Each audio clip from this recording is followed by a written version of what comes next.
All right, everyone, welcome to another episode of the Live MMA podcast. Today, we have a really special guest with us to break down UFC 299.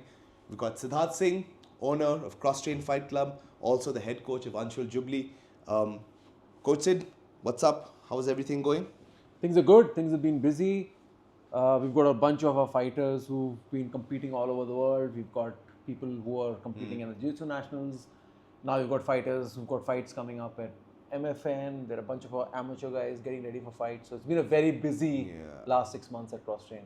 Anyways, let's get into it. You want to talk about UFC 299? What do you think, Coach? What grade would you give the event, like out of 10? Bro, 10 out of 10. I absolutely loved the event. I didn't watch the prelims, but I woke up with the main card. With the main card. Phenomenal card. I think 299 definitely going to be better than 300. 300 seems a little underwhelming. No? Very underwhelming. We don't know exactly what's gonna happen like until the fights take place, right? But just on paper, 299 was quite a good, like well matched fight card. So we'll go straight into the first fight of the night, the main card, which was Song Yadong versus Peter Yan. What are your thoughts, Coach? So, two fighters who I absolutely love. Peter Yan, I mean, former champion, and then you got Song, who trains at Alpha Male. I mean, first round was pretty interesting because Song came out with everything he had. He literally showed, I think he exposed a lot of his cards. He showed everything that he had planned for. He kept going for that, shooting for the fake single and coming with the overhand right. He did that a few times, landed as well. But I think by the second round, Peter Yan figured it out. He figured out the game plan. He figured out what the tricks were, and he was able to counter it from the second round on. Yeah, he does that a lot as well, right? Peter Yan, he uses the first round to sort of like look. And the thing is, you think that he's a passive fighter, but no, he's just like studying everything that your movements, the way you throw your punches, the way you throw your kicks, and then by the second round onwards, he really put it on him. Like, and he showed that like he's a championship level fighter, right? Like, I think Song Yadong maybe still has a little bit more work to do to get up there, like the elite level. Whereas Peter Yan showed it. He's like, this is the line that you have to cross to get to the top two title contenders. So tough night for Song Yadong, but Peter Yan looked incredible, I think. Who do you think Peter Yan should fight next? I don't know. I mean, he needs to get back into the... Which is what I was like, he's got to fight one of the contenders because he looked phenomenal. Like the way he looked in the first round, I thought, he's not... Maybe age is catching up to him because that's what he looked like in the first round. But second round, he switched it on. A couple of takedowns he did were absolutely beautiful. Like the attempts were beautiful. Couple of takedowns were amazing. He's got a very unique style of takedowns as well, right? It's not this like usual like proper like double leg. No, he times it. He times it when you're coming in. He times it when you're throwing a combination. That's when he switches levels. That's a beautiful aspect of Peter. And that's so much experience as well. Like former champion for a reason. True mixed martial artist. True mixed really martial artist. In every level of the game. Yeah. Like. I think if you give him one more contender, if he does well, I think he should get a rematch. Because I mean, I don't know if you guys have watched the fight or not, but I'm pretty sure, like while watching the Sean O'Malley fight, I also honestly thought Peter Yan won. Right? I watched it live. Yeah. Oh yeah, you were there live, right? I remember. Yeah. I watched it live. It live in Abu Dhabi. Me and Anshul were watching it together in the stadium, and we both, because Sean O'Malley at the time was ranked 11, and Peter Yan was just I think one or two, ranked like second or something. And when the fight ended, we were like, great performance by Sean O'Malley, respectable loss it's going to be, until the results came out and the judges gave it to Sean O'Malley. We were baffled by the decision. So I think any fight fan would want to watch that fight again. That was a brilliant fight. I mean, and Peter Yan has like what I would say like the foil to Sean O'Malley's incredible striking, which we'll talk about later, is incredible boxing. It's one thing that neutralizes a lot of these like flashy kickboxers, like, That's right. Good fundamental boxing usually catches them. And I think Peter Yan has a very, very good chance, especially over 5 rounds, to really take it to Sean. But incredible performance by Peter. He moves on to bigger, better things from here. Let's go on to the next fight. We've got Della Maddalena versus Gilbert Burns. Tough loss for Burns, man. Tough loss. Dominate 2 rounds only to get kneed in the face and then like just get the living snot beat out of you like for like what, 30 seconds, 35 seconds? Yeah, it's heartbreaking because, I mean, correct me if I'm wrong, but Gilbert also trains in Miami. He trains at Kill Cliff, right? Yeah, In he Miami. trains at Miami, Yeah, so Florida. it's hometown Yeah. essentially for him. His gym is there, his teammates are there, his fans are there, his family is there. Everyone's watching him live, and actually was doing pretty well. He was doing really pretty well. well. He was mixing it up. He had the better mixed martial arts game. Almost took the back a few times. Grounded Jack for the Grounded, better part of 2 rounds, right? That's right. Grounded him, was looking solid. Jack had some phenomenal boxing though. Yeah. His striking is Striking really is crisp. just, I mean, that's where the difference was between the two fighters. If I had to say, like, if it was striking, Jack was getting it. If it was grappling, Gilbert obviously was. I mean, it's in many ways the modern matchup of the striker versus grappler. Yeah. Like, you know, in the modern MMA setting, and he just one opportunity he needed. Gilbert didn't set the shot up and just took a knee that, like, it crushed him. He was done then, and like, I don't know why the ref didn't stop it then, because I was like, it's over. Because the way he fell back, it was like he was done. And then he just took like another like 30, 40 unanswered blows. It was... Yeah, so what, the thing that was working really well for Gilbert was that constantly shooting for like double leg takedowns. And that's what came out to haunt him in the end. Yeah. Because they disengaged and Gilbert was like, okay, I don't have much time left. Immediately went Let's take him down because I'm dominating the grappling exchange. And then he timed that knee. Perfect. It just caught him right on the chin. I mean, poor Gilbert Burns. You man, feel really bad for him, no? He's like, what, 35, 36 now? He's getting up there in age as well. Yeah. I mean, I don't know if he should retire. It's not any of our place to say if fighters should retire or not. But like, you don't want to see a guy take unnecessary damage fighting. Like, you know, like I don't want to see him like put him up against a guy like, you know, Shavkat Rakhmonov or Sean Brady or any of these guys coming up. Yeah. You know, so tough loss for Gilbert Burns. Did really well for the first 2 rounds, but this is the game that these guys play. It's a game of inches and centimeters. He made one wrong move, got taken out by Jack, and Jack moves on to better. They're calling out Shavkat Rakhmonov. What do you think about that fight? That'll be an amazing fight. I mean, talk about having like, you know, a set on you, like call out the toughest fight in the division. Like, I don't think there are too many people lining up to ask for that matchup. Yeah, so not with that guy. Like, not with that guy. But again, it tells you, I mean, that's the mentality, right? Yeah. That's the mentality of a champion. You want to have the biggest obstacle you can get. Because I think for a lot of these guys, they also want to test themselves. Yeah, in many ways, they want to see who the better guy is, right? I mean, it's your division, right? Yeah. It's the locking of horns between like the immovable object and the unstoppable force. Like, it's basically that in a more human context. I'd love to see that fight. Yeah. I mean, if Bilal gets the next title shot, I'm good with that. If he doesn't, then I'd like to see Shavkat versus Leon, and then maybe Jack with Bilal, something like that. Yeah. Some combination of the welterweight title picture. But incredible performance by Jack. We move on to the next fight. Kevin Holland versus MVP, sorry. Wow. Oof. All I can say is MVP just styled on him. He just breakdanced on, like, he basically Kevin Holland. Right? Like, I mean... That's true. I mean, it all started off with the entrance. Yeah. With the Undertaker. Incredible. Came with Undertaker's entrance with a remix. I don't know. Yeah. I never heard a remix before. And that entire entrance was timed with the gong. Yeah. So every time that gong was playing, whatever MVP was doing, he would stop, play the gong, and then move on with his entrance. It was perfect. I mean, it was like, you want to talk about like an incredible introduction to the UFC fans. Like, people fell in love with him. Yeah. Right? During fight week and doing all, and you can see people are chanting for him in Miami. That's right. Also, I think he has family there, so he constantly goes there and trains with these guys. So he's already been in the local scene. So great place for him to make a debut, and he beat the living crap out of Kevin Holland. Yeah, I mean, they spoke about it in the commentary. They were like, because usually it's Kevin Holland who's defending the takedowns, Talking smack. He's the one working takedown defense. This time he's the one who's forced to go into offense, takedown offense, which is not something he generally does. Forced to do something he hasn't done historically. And MVP just looked phenomenal, man. He looked so good. Not that Kevin Holland didn't have his, he landed some good shots.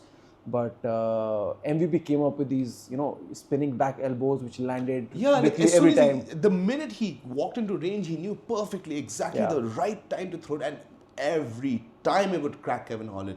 I gotta say, Kevin Holland has a hell of a chin.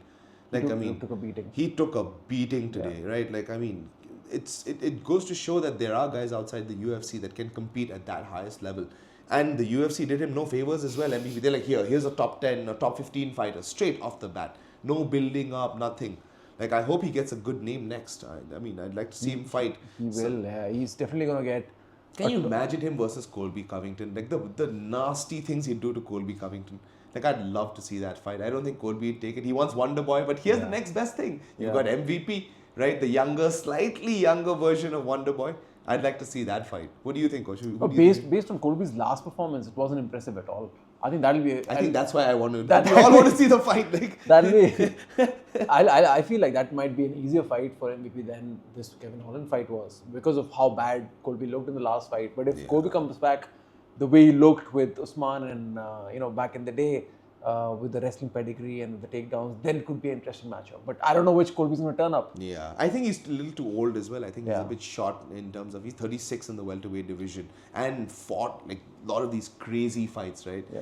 But incredible performance by MVP. Showed why he's an entertainer, why Michael Venom Page is who he is, and why the UFC were right to put him on this particular card and give him this particular showcase. Incredible stuff. We'll move on to the co-main event. What an insane performance by Dustin Poirier. I mean, my God, like to turn back a killer like Benoit Saint-Denis. Inspirational is the word, right? Like a 35-year-old guy, like both of us, Coach, we're above the age of 35, so we're like getting up there, right? We're the older folks. So whenever we see an older fighter, like I'm like, hey, my man, like And I was really happy that Dustin won. I mean, not that I picked Benoit Saint-Denis to win, but Dustin put it on him. One opportunity he needed. Well, I felt like, yeah, you're right. But I think for most of the fight, Dustin was getting put on. Yeah. Like, he was getting just absolutely controlled and he was losing the clinches. He was getting beat up in the clinch. He was getting taken down. He was giving up back positions. And I felt very bad. I was like, and at the end of the first round, it was looking like what's happening? Like, who? The death of a legend. Like, exactly, the legend is ending. This could be his last fight. I in my head I was like, okay, this is over. The game. How many times have we seen this, right? Yeah. Like these old fighters, like just like, oh damn, like this is the end for you. Yeah, I thought maybe I was like, okay, maybe the sport has passed him by. It happens so quickly, right? When you're a contender, and all of a sudden one fight, and then the sport has passed you by, and that's why I felt like, okay, there are these new hungry guys coming on, who are on another level. And then just when I was like, okay, I'm tired, I'm packing this up. Fight is over. I'm gonna go have breakfast, and then just then. Poirier knocked him out. Absolutely brilliant. Like he found one chance to stand and bang he did. Like he banged Benoit Saint-Denis. You know what I found really funny? Maybe this is not what Dustin Poirier was thinking, but since it was a Frenchman, like he just kept going for those guillotines. He's like, I'm gonna, I don't know if he really thought about it consciously, these people invented the guillotine. So like he just kept going for the guillotine, but I don't know why he kept going for it. So yeah, it's one of those sayings where they say that you miss 100% of the opportunities you don't take. So he's like, if the guillotine is there, I'm going to go for it. If I don't go for it, I won't get it anyway. So I'm going to try it anyway. Yeah. And you heard, I think, Mike Brown in the corner saying that, screaming, no guillotines. No guillotines. And first thing, the finger is guillotine. So yeah, that's how fighters are sometimes. They have prepared, a game plan in their head, and they're committed to it, and then no matter what happens, they don't want to change it.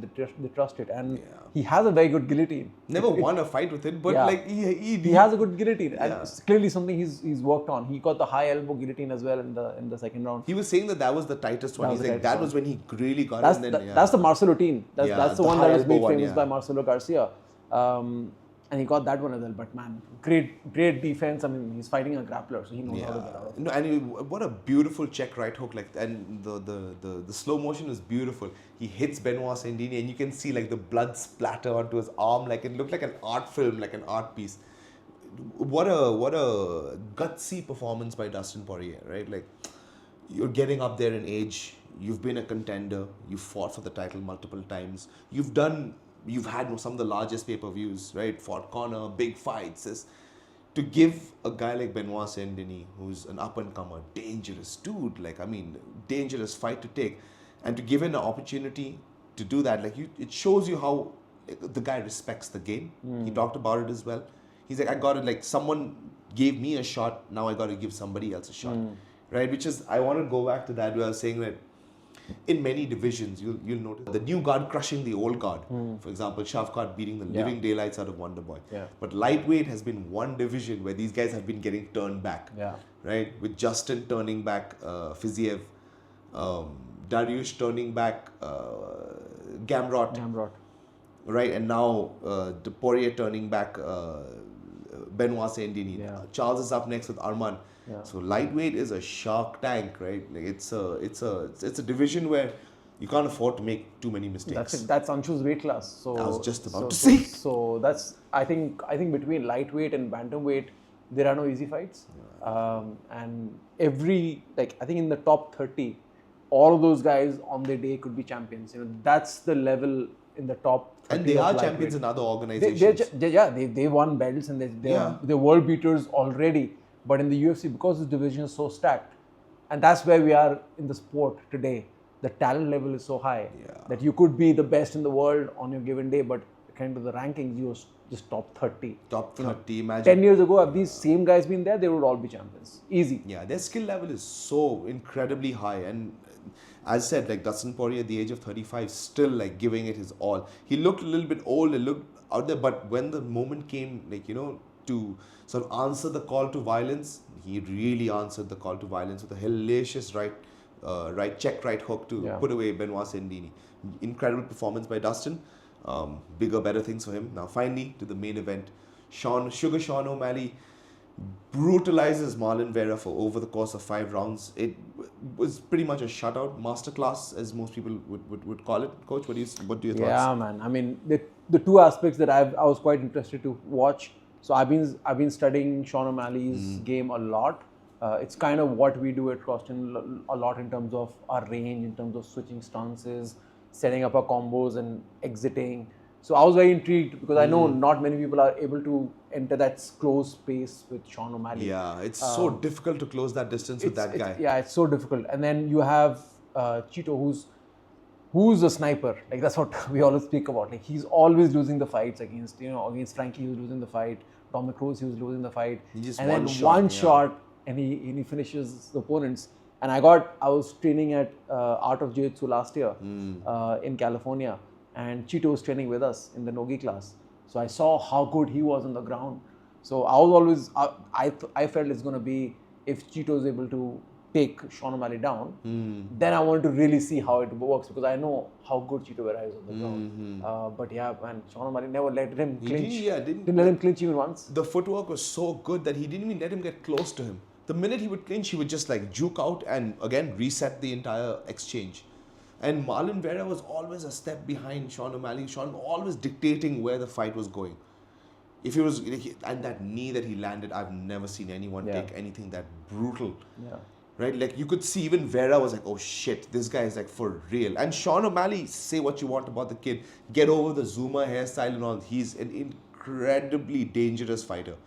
Precise, pinpoint precision, diverse selection of strikes, incredible distance management, and can take a shot. Like it's not some frail, once you're done. Like he can take a beating as well. But he dished it out today. I've never seen Marlon Vera ever look like that. Yeah, it was a 5-round fight, and he took a beating for, all 5. Yeah, 4 rounds, 4 rounds, like 4.5 rounds almost. Yeah, it was just that in the 4th round, in the beginning of the 4th, where Chito Vera literally woke up and started going after Sean and not respecting Sean's power, and landed a few. He still got cracked because Sean O'Malley is so good. But yeah, I think Chito Vera has to tweak up some of the stuff with his striking for sure. He has really good hands. When he lands with a lot of power. His kicks are solid. His punches are solid. He tried a little bit of body work, but Sean's body work was insane today. Yeah, right in the end. Oh, he got it with a nice. Yeah, right in the end when Sean O'Malley okay, I've got this fight in the bag. Let's just stand and bang, which is what Chito Vera prefers. He fucked around and almost found out. That's what I've been telling a lot of the fighters these days, that game of standing and brawling in the pocket. That's a very dangerous game. 50-50. 50-50. It's 50-50. Why would you want to fight with someone if you're winning the fight? If you're more skilled than a certain opponent, why would you stand in the pocket and trade? You should only stand in the pocket and trade when you under your terms. When you're losing the fight. Yeah. When you're desperate to win, then you get in the range and then it's 50-50. If you're winning the fight, if you won 2 rounds or 3 rounds or whatever, don't be in the range. Then you need to keep your distance, pick your points, move around, Fight smart. Wow.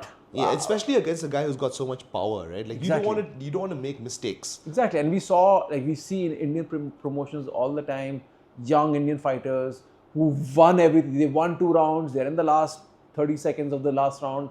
Opponent wants to bang, they bang with them, and then it ends badly. If you're banging with someone whose intention is to stand and bang, you're going to lose the fight. It's just going to happen. Yeah. Like, he's ready to give it all. So you have to be ready at that space as well. And Marlon Vera tried to bang with Sean, but Sean O'Malley he's too slick. He hit him with too many counters. He hit him with too many body shots. I mean, he wore him on every level. I think he might have broken his own strike record as well, some 300 attempted strikes. Landed maybe 60%, 65%. That's insane over the course of 5 rounds. Right, like Anshul even said the other day, he said he thinks that Sean O'Malley is probably the best kickboxer in the UFC. I was like, I might have to agree. I don't see any reason why. I mean, his striking defense is good. His, like I said, speed, accuracy, timing, distance control, range management, head movement, everything, feinting.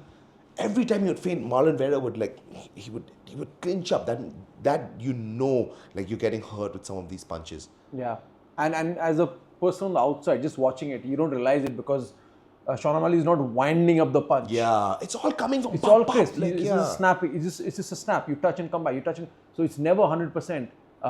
It's just precision. Yeah. And it's consistently landing those punches. Like he's hitting him over like 65, 70%. But just the precision it hits like. That's it. Like and you saw that in the title fight as well.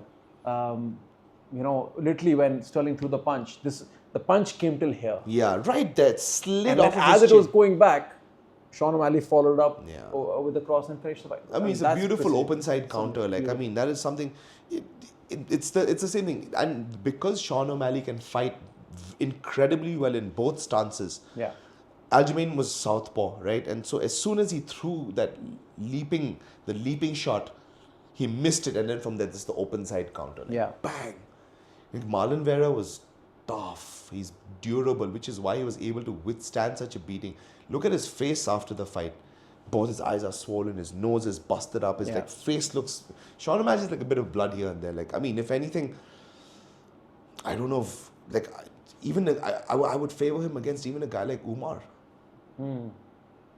Umar is good, and his wrestling is incredible. Yeah. And he's not gonna like play around. Same with Merab. I don't think Merab's gonna play around with Sean and strike with him from the outside. And no. Yeah. Merab's an interesting fight. That's the fight we all want to watch because you've got someone with a pretty straightforward game plan. We know what he's going to do. Yeah.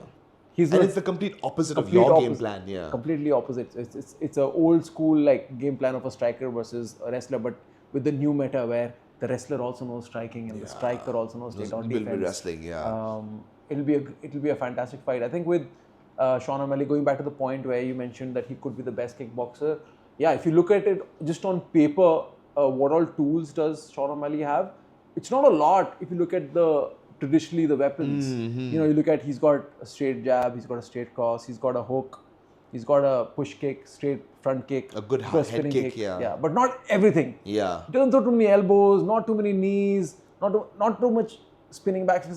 Not much in there, but when what he does that knee though, when he throws, they land. Like. Exactly. So he's developed his game in a way that he knows most of these guys want to take him down or close the distance. So what he's been doing a lot, I've been studying it, is every time he throws a hook, that's the chance where the opponent can change level and take it down. So when he throws a hook, he throws a knee at the same time. Yeah, he feints it. So he's throwing it. So he's like, if the person's there, I'll land the hook. If he's not there, if he's shot, I'll land the knee. And that never used to. Traditionally, we were always told in Muay Thai, even when I trained in Thailand, they always said never do that. Never throw two things at the same time. But he's like, I don't care the rules. I'm going to throw because that's what's happening. Yeah. In Muay Thai, people are not wrestling you. They're not taking you down. MMA, you are. Yeah. So now MMA, like striking, has become MMA striking. So he's the best kickboxer in the sport of MMA for MMA. That's what I'm saying. Like a lot of these guys as well. Like traditional striking works in traditional striking rule sets. Yeah. With a rule set like MMA, you have to bend the rules a little bit for things to work. And crazy things work. All sorts of crazy stuff happens in MMA. Guys get knocked out on jabs. Guys get submitted off getting knocked out. Like it's the gamut of ways you can lose a fight are so many, which is why it's incredible to see a guy like Sean O'Malley. And I want to see him now face the different stylistic matchups. No more of this double champ shit. Please, guys, like, no more. I don't think anybody wants to. Yeah, like stick your divisions, dominate divisions now. I want to see guys like taking on contenders. Especially because bantamweight division is so deep. There's so many. There's so many. Like, just pick up any top 10 guy and he's a killer. And it'll be a super fight. We would love to watch any of those fights. Let me pitch this to you. Ex-flyweight champion Davison Figueiredo versus Sean O'Malley. Would you guys not want to watch that? I'd pay good money to watch that shit. Yeah, definitely. Like both guys are powerful. Like Davison Figueiredo's got a chin. I mean, any bantamweight fight. Just pick Corey Sandhagen. Oh my god. Umar versus. I mean, just any one of them. Yeah, it's just bantamweight is such a deep division. Again, what a masterful performance by Sean O'Malley. He showed why he's champion. That whole, you get better, 30% better when you become a champion. I think he really showed it off today. Yeah. He's the future of the bantamweight division, and we can't wait to see what's lined up for him. Please, no more double champ status on this. Defend your belt. Fight Merab Dvalishvili. Yeah. He's the next contender. But overall, what an incredible event in Miami. It's the only way the UFC knows how to put on a show like this. All right, Sid. So, you've been organizing ADCC in India for a couple of years now. What's the experience been like in terms of the grappling scene in the country? You've been around for a really long time, like the growth, etc. Yeah, I think the first ADCC we organized was in 2019 in Gurgaon. Yeah. And then we've done one event every year. So we've done 5 events so far. And the whole objective of starting ADCC, which again that's for Abu Dhabi Combat Club, was to offer a great platform for Indian grapplers. Because prior to that, there weren't too many good no-gi grappling tournaments in India, and I wanted to. Any no-gi grappling? Nothing. Yeah. There was nothing. Absolutely nothing. And a lot of us had to go abroad to compete. So I had to go to Taiwan, for example, to compete at at the ADCC rule set. So I went, and a lot of Indians were doing that. We were traveling all over the world just to get good ADCC training experience. So I thought, okay, why don't I just bring ADCC to India? So our athletes can compete here, get better. Because again, while MMA is growing, grappling has to grow at a similar rate. That's how it's always everywhere. Been, everywhere, yeah. And grappling is such an integral part of mixed martial arts as well. Like, if you can't grapple, you probably should not be thinking of fighting. Exactly. And I was competing a lot at the time. So I thought, okay, it'll be a great platform. Our students can compete. The scene can grow. So that's how we started off. 2019 was when we did our first event. We've done 5 events so far. And to be honest, if I just compare to our last event, which happened in JP Resort. If you compare the beginners of that category, and I go back and look at the 2019 professionals, because we have 3 categories in ADCC. We have the beginners, the intermediate, and the professionals. I think the beginners of today would beat the professionals of 2019. That's how fast the sport has evolved. It's true. Like, I was there as well at ADCC 2024, right, this year, and it was 23 last year, right? Last year. It was wild. Like, you could see, the guys, even in the beginners divisions, all their technique was good. Like, you could see the level of grappling really evolve in the country as well. And of course, it's really helping that guys are training abroad and coming and and plus they have a place to showcase their skills as well. Right. What about gi jiu-jitsu? I think you talked about AJP, the organization coming to India as well. Yeah. So once we got ADCC in India, it kind of checked off no-gi grappling. And again, there's a small distinction between grappling and jiu-jitsu, different rule set. So a lot of the jiu-jitsu guys, we have our own rule set when we compete in the gi, a different point system, different moves which are legal, illegal, and we also have a no-gi system in jiu-jitsu. So grappling by itself is not just jiu-jitsu. Grappling is also judo, it's also wrestling, all grappling arts form. Yeah, exactly. So ADCC rule set is made for all martial arts. It's like submission grappling. Exactly, submission grappling. It's made for that. Jiu-jitsu, we still did not have a good tournament in India which was specifically focused on the sport of jiu-jitsu. Exactly. Proper with those rules. Exactly.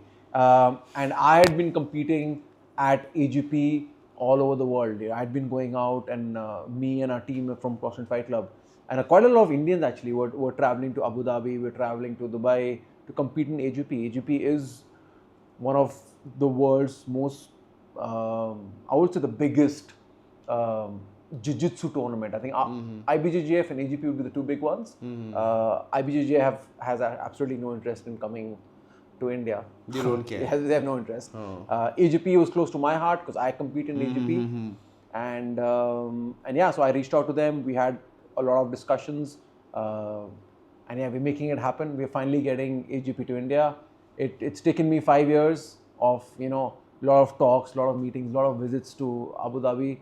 But we're finally making it happen. Any dates, coach? Like what's the... Yeah, so we're targeting middle of this year as the first event. It won't just be gi. We'll have gi and no gi both. With IBJJF rules, I assume. With AGP rules. AGP rules. Yeah, which are, more jiu-jitsu rules as compared to ADCC. So all the grapplers, again, if you are a jiu-jitsu fighter, this will be the first time that you're actually going to be competing with proper jiu-jitsu rule set, AGP rule set. And again, a lot of Indians, now that jiu-jitsu is in the Asian Games, a lot of our Indian fighters who will be representing India at the Asian Games will now get world-class competitions in India, because again, Asian Games happens once in 4 years. It's like a special event. Exactly. Yeah. Rather than you going abroad, getting experience, we are bringing AGP so you can compete multiple times a year, test your skill set, and then when Asian Games comes, you've been competing, with world level competition in India itself.